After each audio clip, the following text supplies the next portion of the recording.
Yesterday, the Electrical Engineers Union warned that there is a risk of 10-hour power cuts occurring as a result of the operations of the Norachole power plant being disrupted owing to the delay in the process of purchasing coal. However, Minister Kanchana denied this claim today and classified it as false. In a scathing statement against Electrical Engineers Union, the minister said he will take legal action against the claim. The claim made saying that there will definitely be 10 to 12 hour power cuts is a false one. One reservation we have is whether the chairman of the Engineers Union is truly an engineer himself. We do not intend to suspend operations of the 3 power generators at any point.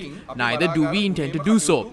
In terms of the categorically false claims made by the chairman of the union, I advised the general manager and the ministry secretary yesterday to seek guidance from the Attorney General to take maximum legal and disciplinary action against them.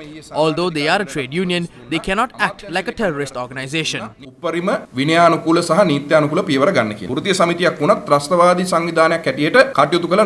The minister was also critical of several irregularities within the Engineers Union. I wish to thank the PUCSL because it issued a letter stating not to provide any sort of bonus or allowance to officials.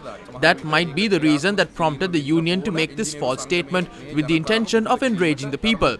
When we were planning to introduce the Electricity Amendment Bill, 2 members of the union conspired and left the country in the dark for several hours. A PUCSL report says at that time they had attempted to generate power through diesel and furnace oil while there was a possibility to generate power through hydropower.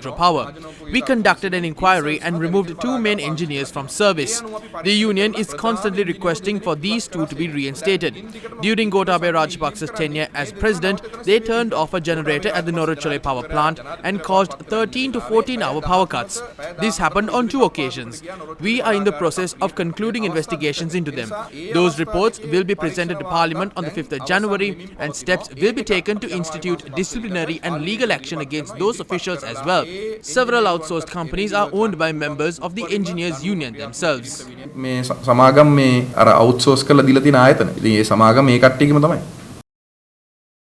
The CEB Engineers Union convened a press conference and responded to the minister's accusations.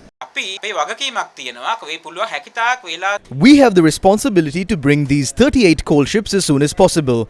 After making this statement, if they are planning to take legal action against us, I can't comprehend the knowledge that this minister possesses. What is the use of my career as an engineer if I do not practice what those professors in my university taught me? If we are able to bring down the shipments as soon as possible, it would be great. මගේ යන්නේ ඉංජිනේරු වෘත්තයෙන් ඇති වැදගත්කම මොකද? ඉතුරු නැව් ටික ගෙන්න ගන්න පුළුවන් නම් දැන් 5යි. ඉතුරු නැව් 33 ගෙන්න ගන්න පුළුවන් නම් කිසිම ප්‍රශ්නයක් නැහැ. හරිෂෝ. ඔබතුමා ඊයේ කියපු දේ ඉල්ලාස් කරගන්න සූදානමක් තියෙනවද? එයි මම මෙහෙම ප්‍රකාශ ඉල්ලාස් කරගන්නේ. මම කියලා තියෙන්නේ. Why should I take back these statements? I've said the truth. We didn't make this statement to instill fear. We just informed them. We had no intention to scare them or anyone. Taking disciplinary action means that either I will be brought before the law of the country or there is a disciplinary legal procedure in the company. I know how the law can be enforced. I am ready to face it. If the minister gets the coal on time, there is no problem. If that's the case, then they don't have to take legal action against me. The people won't have any problem and we will welcome him with a round of applause. Maybe he felt the need to get this done because of the statement we made.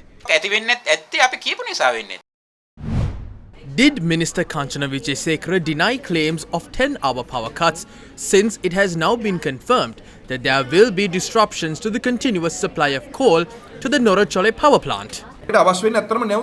Only 33 consignments are required. Of that, only 12 are needed to be purchased through the new procurement process. The other 21 have been purchased under last year's term tender process. A spot tender had been obtained in the recent past and 2 consignments were left under that tender. If we are unable to import 33 consignments, we have plans in place to get them down by the 25th of April. The next plan is to import them to the Trincomalee harbour and then transport them to Norachole. We do not plan to go for 10 to 12 hour power cuts in January like the chairman of the Engineers Union claims. We will not let that happen either. We have notified to channel every rupee generated by the CEB this month towards the purchasing of coal. We cannot help if salaries and bonuses are delayed.